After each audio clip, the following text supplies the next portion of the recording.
कहानी का शीर्षक है मिलन। हमारी कहानियां सब्सक्राइब @सीमा मुदगिल। हर साल की तरह इस बार भी गांव में होली की कहानी की तैयारियां जोरों पर थी।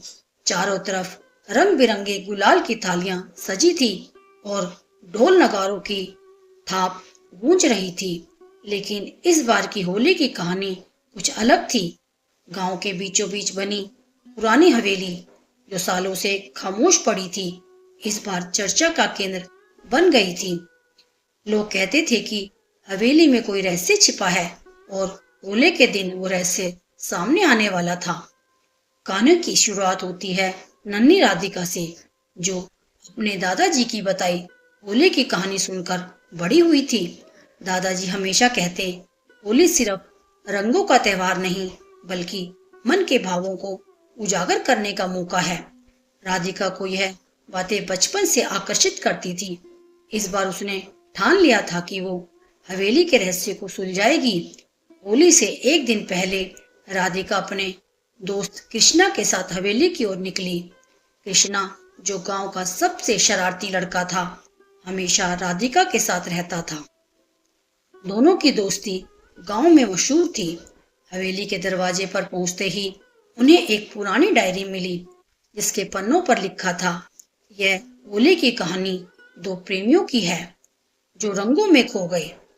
राधिका और कृष्णा ने डायरी को खोलकर पढ़ना शुरू किया। डायरी में लिखी कहानी 100 साल पुरानी थी।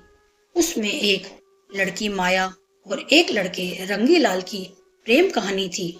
माया गांव की सबसे खूबसूरत लड़की थी और रंगीलाल एक चित्रकार था जो अपने रंगों से हर चीज को जीवित कर देता था। दोनों की मुलाकात एक होली के दिन हुई थी जब रंगीलाल ने माया के चेहरे पर गुलाल लगाया था।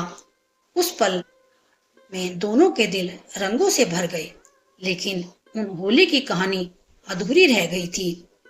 गांव वालों ने उनके प्यार को स्वीकार नहीं किया और माया को हवेली में कैद कर दिया गया। रंगीलाल हर होली पर हवेली के बाहर रंग बिखेरता रहा, यह उम्मीद करते हुए कि माया एक दिन बाहर आएगी। राधिका की आंखों में आंसू आ गए। उसने कृष्णा से कहा, यह होली की कहानी तुम्हें पूरी करनी होगी। कृष्णा ने हंसते हुए कहा, तो चलो इस होली में हम माया और रंगीलाल को फिर से मिलाएंगे। दोनों ने तय किया कि वो हवेली में छिपे रहस्य को ढूंढेंगे और उस प्रेम कहानी को एक नया अंत देंगे। होली का दिन आया। गांव में रंगों की बौछार हो रही थी। राधिका और कृष्णा हवेली के अंदर घुसे। वहां उन्हें एक पुराना चित्र मिला जिसमें माया और रंगीलाल एक दूसरे के सामने खड़े थे, रंगों से सने हुए। चित्र के पीछे लिखा था, हमारी होली की कहानी यहाँ खत्म नहीं होगी। तभी हवेली में हल्की सी हवा चली और एक पुरानी तिजोरी खुल गई। उसमें माया का एक रंग बिरंगा दुपट्टा और रंगीलाल की बनाई हुई छोटी मूर्ति थी। राधिका ने दुपट्टे को उठाया और उसे हवा में लहराया।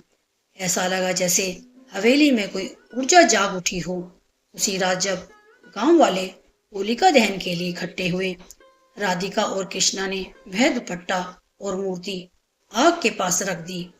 आग की लपटों में एक छवि उभरी, माया और रंगीलाल एक दूसरे को गले लगाते हुए। गांव वालों ने इसे चमत्कार माना।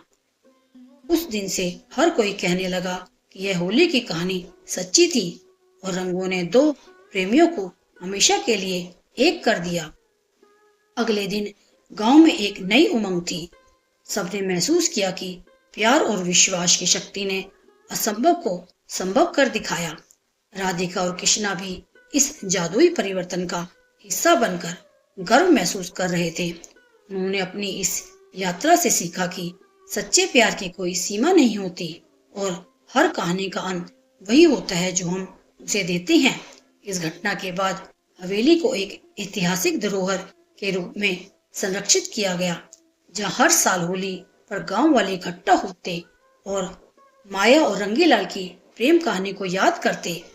यह कहानी आने वाली पीढ़ियों को यह सीख देती रही कि प्यार और रंगों का त्योहार सदियों से दिलों को जोड़ता आया है। राधिका और कृष्णा की यह यात्रा एक मिसाल बन गई कि कैसे कुछ साहसिक कदम और सच्चे इरादे किसी भी कहानी को नया मोड़ दे सकती हैं। तो दोस्तों, आपको यह कहानी कैसी लगी कमेंट करके जरूर बताएं। धन्यवाद।